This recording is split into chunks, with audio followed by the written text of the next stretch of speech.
sa Valentine's Day, ako may advice o kon may laygay sa inyo. Gani hindi ta na pagpadugayon. Subudan naton sang laygay numero 1. Ining Valentine's Day para lang sa may mga karelasyon nga chubby kag gwapa.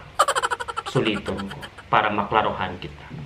Ining Valentine's Day para lang sa may karelasyon nga chubby kag gwapa. Gani ko nikaw ang imong lawas. Daw bukog sang silhig kaniwang. Wala kasang labot. Hulata ang bulan sang July. Hulat kay pang nutrition month ka. Kung ikaw naman, pareho sang akon kakilala nga chismosa. Kung hindi maayong pamatasan, amo man ang iyang itsura, hulat sa bulan sang Nobyembre. Hulata ay pang tig-kalalag ka. Pero antes kita magpadayon sa aton nga laygay numero 2, syempre, manamyawan ay kita. Mga staff sang SM City, Iloilo, Dalasdason, ang Mandurriao, Iloilo City, mayong adlaw sa inyo. Kag tani, kamo naman ang ara sa maayong kaintangan. Kag madamo gyud salamat sa inyo mga paglantaw, kag pagpadayon nga pagsuporta sa akong mga videos. Halong gid, kamo dira. Laygay numero 2, ano ba lang dapat sendihan para sa adlaw sang pagipusoon? Para sa mag-asawa, pula nga kandila. Sendihan ang pula nga kandila para ang relasyon mangin mapagon.